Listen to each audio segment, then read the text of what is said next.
ಸಂಸಾರದಲ್ಲಿ ಸಾಮರಸ್ಯ ಇಲ್ಲದೆ ಇರೋದು, ಇವೆಲ್ಲಕ್ಕೂ ಪಿತೃದೋಷ, ಪಿತೃಶಾಪ ಅಂತ ಹೇಳ್ತಾರೆ. ಮಾಯ ಮಾಟ ಕಂದೃಷ್ಟಿ ಅದು ಇದು ಅಂತ ಭಯಪಡ್ತಾ ಇರ್ತೀರಿ. ಇವೆಲ್ಲಕ್ಕೂ ಪರಿಹಾರ ಅಮಾವಾಸ್ಯೆ ಒಂದು ಚಿಕ್ಕ ಅನುಷ್ಠಾನ. ಸೋಷಿಯಲ್ ಮೀಡಿಯಾದಲ್ಲಿ ಫೋಟೋಗಳನ್ನು ಹಂಚಿಕೊಳ್ಳೋದಕ್ಕಾಗಿ ಹೊಸ ಸಂಪ್ರದಾಯವನ್ನು ನಿಮಗೆ ಗುತ್ತು ಗುರಿ ಇಲ್ಲದೆ ಶುರು ಮಾಡೋದು ಉಚಿತವಲ್ಲ ಎಂಬುದು ನನ್ನ ಅಭಿಪ್ರಾಯ. ಪ್ರೀತಿ ಸಾಮರಸ್ಯ ಸಂಗಾತಿಗಳಲ್ಲಿ ಹೆಚ್ಚಾಗಬೇಕು ಅಂದರೆ ಶಿವ ಮತ್ತು ಪಾರ್ವತಿಯ ಅನುಗ್ರಹ ತುಂಬ ಮುಖ್ಯ. ನಮಸ್ತೆ. ಈ ಭೀಮನ ಅಮಾವಾಸ್ಯೆ, ಆಟಿ ಅಮಾವಾಸ್ಯೆಯ ವಿಶೇಷತೆ ಏನು? ಬಹುಕಾಲ ಪರಿಹಾರ ಆಗದ ಗಂಡ ಹೆಂಡತಿಯರ ನಡುವೆ ಇರುವ ಭಿನ್ನಾಭಿಪ್ರಾಯವನ್ನು ದೂರ ಬಿಟ್ಟು ಅನ್ಯೋನ್ಯವಾಗಿ ಬದುಕಲಿಕ್ಕೆ ಈ ಆಚರಣೆ ಹೇಗೆ ಸಹಾಯ ಮಾಡುತ್ತೆ? ಹಾಗೆಯೇ ಬದುಕಲ್ಲಿ ಮುಂದೆ ಹೋಗೋದೇ ಇಲ್ಲ, ತುಂಬ ಋಣಾತ್ಮಕವಾದ ತೊಂದರೆಗಳಿರ್ತದೆ. ಅಂತಹ ಸಮಸ್ಯೆಯಿಂದ ಹೊರಬರಲಿಕ್ಕೆ ಇವತ್ತು ಏನು ಮಾಡಬೇಕು ಎಂಬ ಎಲ್ಲ ವಿಷಯಗಳನ್ನು ಈ ವಿಡಿಯೋದಲ್ಲಿ ನಾನು ನಿಮಗೆ ಹಂಚಿಕೊಳ್ತಾ ಇದ್ದೀನಿ. ವಿಡಿಯೋನ ಸಂಪೂರ್ಣವಾಗಿ ನೋಡಿ, ಇನ್ನೊಬ್ಬರಿಗೂ ಹಂಚಿಕೊಳ್ಳಿ. ಮೊದಲಿಗೆ ಇದು ಭೀಮನ ಅಮಾವಾಸ್ಯೆ ಅಂತ ಕರೆಯೋದ್ರಿಂದ ತುಂಬ ಜನ ಇದನ್ನು ಪಂಚಪಾಂಡವರಲ್ಲಿ ಒಬ್ಬನಾದ ಭೀಮನಿಗೆ ಸಂಬಂಧಪಟ್ಟ ಅಮಾವಾಸ್ಯೆ ಅಂತ ಅಂದ್ಕೊಳ್ತಾರೆ. ಇಲ್ಲ, ಇದು ಜ್ಯೋತಿರ್ಭೀಮೇಶ್ವರ ವ್ರತ ಅಂತ. ಅಂದರೆ ಈ ರುದ್ರ, ಈ ಶಿವ ಮತ್ತು ಪಾರ್ವತಿಗೆ ಸಂಬಂಧಪಟ್ಟ ಒಂದು ವ್ರತ ಮಾಡುವ ವಿಶೇಷವಾದ ದಿನ. ಈ ಆಷಾಢ ಮಾಸದಲ್ಲಿ ಬರುವ ಅಮಾವಾಸ್ಯೆಯನ್ನು ಭೀಮನ ಅಮಾವಾಸ್ಯೆ ಅಂತ ಕರೀತಾರೆ. ನೋಡಿ, ಈ ಆಷಾಢ ಮಾಸದಲ್ಲಿ ಹೊಸದಾಗಿ ಮದುವೆ ಆಗಿರುವ ಆ ಸಂಗಾತಿಗಳೇನಿರ್ತಾರೆ ಅವರು ದೂರ ಇರ್ತಾರೆ. ಆಷಾಢ ಮಾಸ ಮುಗಿದ ಮೇಲೆ ತನ್ನ ಪತಿಯ ಮನೆಗೆ ಬರೋದು ವಾಡಿಕೆ. ಈ ಪ್ರೀತಿ ಅನ್ನೋದು ಸಮಾನ ಮನಸ್ಕರ ನಡುವೆ ಉಂಟಾಗುವಂಥದ್ದು. ಇಲ್ಲಿ ಯಾರು ಮೇಲೂ ಅಲ್ಲ, ಯಾರು ಕೆಳಗೂ ಅಲ್ಲ, ಸಮವಾಗಿ ಆ ಸಮಭಾವ ಏನಿದೆಯಲ್ಲ ಅದನ್ನೇ ಪ್ರೀತಿ ಅಂತ ಕರೀತಾರೆ. ಒಂದು ಚಿಕ್ಕ ಮುನಿಸು ಬಂದರೆ, ಬದುಕಿನಲ್ಲಿ ಒಂದು ಚಿಕ್ಕ ಚಾಲೆಂಜಸ್ ಬಂದರೆ ದೂರ ಆಗಿಬಿಡ್ತೀವಿ. ಇದು ಹಾಗಲ್ಲ. ಸುಖ ಬರಲಿ, ದುಃಖ ಬರಲಿ, ಮಾನ ಬರಲಿ, ಅಪಮಾನ ಬರಲಿ, ಸಿರಿವಂತಿಕೆ ಬರಲಿ, ದಾರಿದ್ರ್ಯ ಬರಲಿ, ಬದುಕಿನಲ್ಲಿ ಎಂಥದ್ದೇ ಬಿರುಗಾಲಿ ಬಂದರೂ ಕೂಡ ಅವೆಲ್ಲವನ್ನು ಇಬ್ಬರು ಸಮಾನವಾಗಿ ಸ್ವೀಕರಿಸಿ ಇಬ್ಬರು ಒಟ್ಟಿಗೆ ಬದುಕೋದಿದೆಯಲ್ಲ, ಆ ಸಾಮರಸ್ಯ, ಅದೇ ಪ್ರೀತಿ ಸಾಮರಸ್ಯ ಸಂಗಾತಿಗಳಲ್ಲಿ ಹೆಚ್ಚಾಗಬೇಕು ಅಂದರೆ ಶಿವ ಮತ್ತು ಪಾರ್ವತಿಯ ಅನುಗ್ರಹ ತುಂಬ ಮುಖ್ಯ. ಯಾರು ಶಿವ ಮತ್ತು ಪಾರ್ವತಿಯ ಅನುಗ್ರಹವನ್ನು ಪಡ್ಕೊಳ್ತಾರೆ ಅವರ ಬದುಕು ಅನ್ಯೋನ್ಯವಾಗಿರುತ್ತೆ, ಸಾರ್ಥಕವಾಗಿರ್ತದೆ. ನಮ್ಮಂತೆಯೇ ಇನ್ನೊಬ್ಬರು ಇದ್ದಾಗ ಪ್ರೀತಿ ಮಾಡ್ತೀವಿ ಅಂತ ಅಲ್ಲ, ಇದನ್ನು ನಾವು ಶಿವ ಪಾರ್ವತಿಯನ್ನು ನೋಡಿ ತಿಳ್ಕೊಳ್ತೀವಿ. ಶಿವನ ಗುಣಕ್ಕೂ ಪಾರ್ವತಿಯ ಗುಣಕ್ಕೂ ಅಜಗಜಾಂತರ ವ್ಯತ್ಯಾಸ. ಅವರ ನಡುವೆ ಇರುವ ಏನು ಭಿನ್ನತೆ ಏನಿದೆ ಅದು ಅವರ ಅನ್ಯೋನ್ಯತೆಗೆ ಯಾವತ್ತೂ ಚ್ಯುತಿ ತಂದಿಲ್ಲ ಅಂತೆ. ಹಾಗೆ ಸತಿಪತಿಯರು ಒಟ್ಟಿಗೆ ಬದುಕಬೇಕು ಅಂತ. ಇನ್ನೊಂದು ಸೂಕ್ಷ್ಮವನ್ನು ಹೇಳ್ತೀನಿ ಕೇಳಿ. ಮನಸ್ಸು ಅನ್ನೋದು ಶಿವ, ಅದಕ್ಕೆ ಅಭಿಮಾನಿ. ಮಾತು ಪಾರ್ವತಿ. ಬಹುತೇಕ ಈ ಗಂಡ ಹೆಂಡತಿಯರ ಸಂಬಂಧ ಇದೆಯಲ್ಲ, ಅದು ತೊಂದರೆ ಆಗೋದು ನಮ್ಮ ಭಾವನೆಯನ್ನು ಸರಿಯಾಗಿ ಅಭಿವ್ಯಕ್ತಿ ಮಾಡಲಿಕ್ಕೆ ಆಗದೇ ಇರೋದ್ರಿಂದ, ಅಥವಾ ನಾವು ಅಭಿವ್ಯಕ್ತಿ ಸರಿಯಾಗಿ ಮಾಡಿದ್ದರೂ ಕೂಡ ಮುಂದೆ ಇರುವವರು ಅದನ್ನು ಸರಿಯಾಗಿ ಅರ್ಥ ಮಾಡಿಕೊಳ್ಳುವ ಪರಿಸ್ಥಿತಿಯಲ್ಲಿ ಇಲ್ಲದೇ ಇರಬೇಕಾದ್ರೆ ಭಿನ್ನಾಭಿಪ್ರಾಯ ಬರುತ್ತದೆ. ಇಬ್ಬರು ಒಳ್ಳೆಯವರೇ, ಸಮಸ್ಯೆ ಏನು? ಇಬ್ಬರು ಪ್ರೀತಿ ಮಾಡ್ತಾರೆ, ಹಾಗಾದರೆ ಸಮಸ್ಯೆ ಏನು? ಒಬ್ಬರ ಇಂಗಿತ ಇನ್ನೊಬ್ಬರಿಗೆ ಅರ್ಥ ಆಗುವುದಿಲ್ಲ.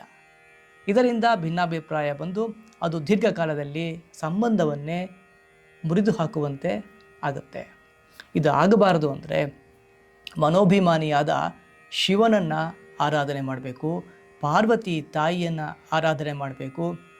ಈ ಜ್ಯೋತಿರ್ಭೀಮೇಶ್ವರ ವ್ರತವನ್ನು ಶ್ರದ್ಧೆಯಿಂದ ಯಾರು ಆಚರಣೆ ಮಾಡ್ತಾರೆ ಅವರಿಗೆ ಶಿವ ಮತ್ತು ಪಾರ್ವತಿಯ ಅನುಗ್ರಹದ ಮೂಲಕ ಬದುಕಿನ ಅದೆಂಥದೇ ಬಿರುಗಾಲಿ ಬಂದರೂ ಕೂಡ ಅವೆಲ್ಲವನ್ನು ಮೆಟ್ಟಿ ನಿಂತು ಅನ್ಯೋನ್ಯವಾಗಿ ಬದುಕುವ ಅನುಗ್ರಹ ಶಿವ ಮತ್ತು ಪಾರ್ವತಿ ಈ ಆಟಿ ಅಮಾವಾಸ್ಯೆ ಅಥವಾ ಆಷಾಢದ ಅಮಾವಾಸ್ಯೆ ಏನಿದೆ ಅದು ತಂದುಕೊಡುತ್ತಂತೆ.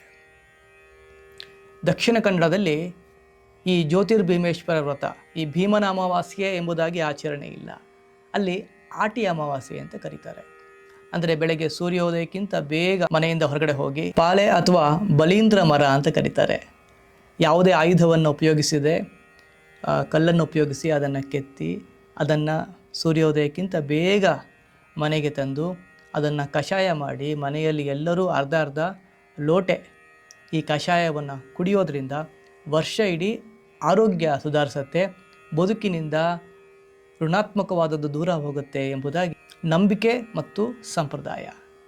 ದಯವಿಟ್ಟು ನೀವು ಇವತ್ತೇನಾಗಿದೆ, ಎಲ್ಲವೂ ಇಂಟರ್ನೆಟ್ಟಲ್ಲಿ ಯೂಟ್ಯೂಬಲ್ಲಿ ಸಿಗೋದ್ರಿಂದ ನಾವು ಉತ್ತರ ಭಾರತದ ಅಡುಗೆಯನ್ನು ನಾವು ಮಾಡ್ತೀವಿ, ದಕ್ಷಿಣ ಭಾರತದ ಅಡುಗೆಯನ್ನು ಅವರು ಮಾಡಿ ತಿಂತಾ ಇದ್ದಾರೆ. ಇದೆಲ್ಲ ಪರವಾಗಿಲ್ಲ.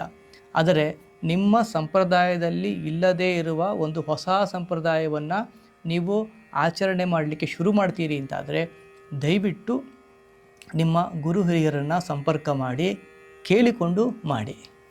ಏಕೆಂದರೆ ಒಂದು ಸಂಪ್ರದಾಯವನ್ನು ಶುರು ಮಾಡೋದು ಮುಖ್ಯ ಅಲ್ಲ, ಅದನ್ನು ಬಿಡದೆ ಮುಂದುವರಿಸ್ಕೊಂಡು ಹೋಗಬೇಕು.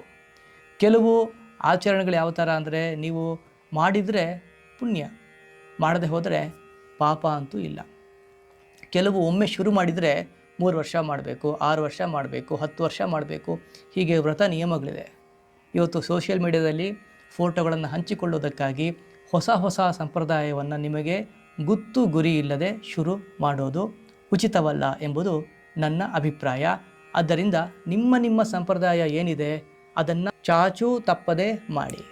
ಹೊಸ ಸಂಪ್ರದಾಯವನ್ನು ಅಳವಡಿಸಿಕೊಳ್ಳಲಿಕ್ಕೆ ಮುಂಚೆ ನಿಮ್ಮ ಹಿರಿಯರನ್ನು ಅಥವಾ ನಿಮ್ಮ ಕುಲಪುರೋಹಿತರನ್ನು, ನಿಮ್ಮ ಮನೆಯಲ್ಲಿ ತಿಳಿದವರನ್ನು, ನಿಮ್ಮ ಗುರುಗಳನ್ನು ಸಂಪರ್ಕ ಮಾಡಿ ಯಾವುದೇ ಹೊಸ ಸಂಪ್ರದಾಯವನ್ನು ಆಚರಣೆಯನ್ನು ಶುರು ಮಾಡಿ.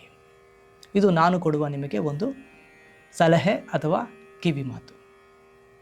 ನೋಡಿ, ಈ ಅಮಾವಾಸ್ಯೆ ಇದೆಯಲ್ಲ, ಅದು ತುಂಬ ವಿಶೇಷವಾದದ್ದು. ಬಹುತೇಕ ನಾವು ಪಿತೃದೋಷ, ಪಿತೃಶಾಪ, ಮನೆಯಲ್ಲಿ ನೆಮ್ಮದಿಯೇ ಇರೋದಿಲ್ಲ, ಅನ್ಯೋನ್ಯತೆ ಇರೋದಿಲ್ಲ, ಮಕ್ಕಳಿಗೆ ಆರೋಗ್ಯದ ಸಮಸ್ಯೆ, ಮಕ್ಕಳು ಚಿಕ್ಕ ವಯಸ್ಸಿನಲ್ಲೇ ದಾರಿ ತಪ್ಪಿ ಬಿಡೋದು, ಮದುವೆ ಆಗದೇ ಇರೋದು, ಸಂಸಾರದಲ್ಲಿ ಸಾಮರಸ್ಯ ಇಲ್ಲದೆ ಇರೋದು, ಇವೆಲ್ಲಕ್ಕೂ ಏನು ಕಾರಣ ಅಂತ ಕೇಳಿದಾಗ ಪಿತೃದೋಷ, ಪಿತೃಶಾಪ ಅಂತ ಹೇಳ್ತಾರೆ. ಅದಕ್ಕೆ ಹೊರತಾಗಿ ಇನ್ನೂ ಕೆಲವರು ಮಾಯ, ಮಾಟ, ಕಣ್ದೃಷ್ಟಿ, ಅದು ಇದು ಅಂತ ಭಯಪಡ್ತಾ ಇರ್ತೀರಿ. ಇವೆಲ್ಲಕ್ಕೂ ಪರಿಹಾರ ಅಮಾವಾಸ್ಯೆ ಒಂದು ಚಿಕ್ಕ ಅನುಷ್ಠಾನ. ಅಮಾವಾಸ್ಯೆಯಲ್ಲಿ ಸಮುದ್ರ ಸ್ನಾನ ತುಂಬ ಒಳ್ಳೆಯದು. ಯಾರು ಸಮುದ್ರ ಸ್ನಾನವನ್ನು ಮಾಡಿ ಅನುಷ್ಠಾನವನ್ನು ಅಮಾವಾಸ್ಯೆಯ ದಿನ ಮಾಡ್ತಾರೆ, ಇಂತಹ ಋಣಾತ್ಮಕವಾದ ವಿಷಯಗಳು ಬದುಕಿನಿಂದ ದೂರ ಹೋಗಿ ಬದುಕು ಚೆಂದ ಆಗ್ತದೆ. ಅದರಲ್ಲೂ ಈ ಆಷಾಢ ಮಾಸದ ಅಮಾವಾಸ್ಯೆ ತುಂಬ ವಿಶೇಷವಾದದ್ದು. ಆಷಾಢ ಮಾಸದಲ್ಲಿ ಮಾಡುವ ಎಲ್ಲ ಆಚರಣೆಗಳು, ಎಲ್ಲ ವ್ರತಗಳು ಅಸಂಖ್ಯ ಪಟ್ಟು ಫಲವನ್ನು ತಂದುಕೊಡುತ್ತೆ ಅಂತ ನಾನು ಈ ಹಿಂದಿನ ವಿಡಿಯೋದಲ್ಲಿ ಹಂಚಿಕೊಂಡಿದ್ದೆ. ಯಾರು ನೋಡಿಲ್ಲ ಅದನ್ನು ಹೋಗಿ ನೋಡಿ. ಈ ಚಾತುರ್ಮಾಸ್ಯದಲ್ಲಿ ಬರುವ ಈ ಆಷಾಢ ಮಾಸದ ಅಮಾವಾಸ್ಯೆ ತುಂಬ ಒಳ್ಳೆಯದು, ಯಾರು ತಮ್ಮ ಕರ್ಮಗಳನ್ನು ಕಳೆದುಕೊಳ್ಳಲಿಕ್ಕೆ ಬಯಸ್ತೀರ. ಹಾಗಾದರೆ ಏನು ಮಾಡಬೇಕು? ಒಂದು 3 ಸರಳವಾದ ವಿಷಯವನ್ನು ಹಂಚಿಕೊಳ್ತೀನಿ, ಪ್ರತಿಯೊಬ್ಬರು ಮಾಡಬಹುದಾದಂಥದ್ದು. ಒಂದು, ಹೆತ್ತವರು ಇದ್ದಾರೆ ಅಂತಾದರೆ ಅವತ್ತು ಹೆತ್ತವರಿಗೆ ನಮಸ್ಕಾರ ಮಾಡಿ ಅವರಿಗೆ ಮನಸ್ಸು ಆನಂದ ಆಗಬೇಕು. ಅಂತಹ ಸಾತ್ವಿಕವಾದ ಯಾವುದಾದರೂ ಉಡುಗೊರೆಯನ್ನು ಕೊಟ್ಟು ಅವರ ಆಶೀರ್ವಾದವನ್ನು ತೆಗೆದುಕೊಳ್ಳಿ. ಹೆತ್ತವರು ಇಲ್ಲ ಅಂತಾದರೆ ಅವರ ಹೆಸರಿನಲ್ಲಿ ನಿಮಗೆ ತರ್ಪಣಾದಿಗಳು ಕೊಡುವ ಸಂಪ್ರದಾಯ ಇತ್ತು ಅಂತಾದರೆ ದಯವಿಟ್ಟು ಮರೆಯದೆ ಅದನ್ನು ಮಾಡಿ. ಸಂಪ್ರದಾಯ ಇಲ್ಲ ಅಂತಾದರೂ ಕೂಡ, ಇದೆ ಅಂತ ಆದರೂ ಕೂಡ ಇಬ್ಬರು ಆವತ್ತು ಗೋಸೇವೆ, ಯಾರಾದರೂ ಗೋಶಾಲೆ ನಡೆಸ್ತಾ ಇದ್ದಾರೆ ಅಂತಾದರೆ ಅವರಿಗೆ ದೇಣಿಗೆಯನ್ನು ಕೊಡೋದು ಮತ್ತು ಗೋವಿನ ಸೇವೆಯನ್ನು ಮಾಡೋದು ತುಂಬ ವಿಶೇಷ. ಅದರ ಒಟ್ಟಿಗೆ ಮುಖ್ಯವಾಗಿ ಜ್ಞಾನಿಗಳಿಗೆ ಆಹಾರವನ್ನು ಕೊಡೋದು. ಶ್ರದ್ಧೆಯಿಂದ ಅನುಷ್ಠಾನ ಮಾಡೋರು, ನಿಮ್ಮ ಗುರುಗಳು ಯಾರಾದರೂ ಇದ್ದಾರೆ ಅಂತಾದರೆ ಅವರು ಮಾಡುವ ಸೇವಾ ಕಾರ್ಯಗಳಿಗೆ ಯಥಾಶಕ್ತಿ ನೀವು ದಾನವನ್ನು ಮಾಡಿ.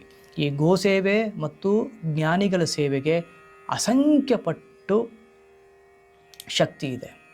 ನಿಮ್ಮ ಬದುಕಲ್ಲಿರುವ ನೀವು 100 ಜನ್ಮದ ಕರ್ಮಗಳನ್ನು ಕ್ಷಣ ಮಾತ್ರದಲ್ಲೇ ದೂರ ಮಾಡುವ ಶಕ್ತಿ ಇದೆ.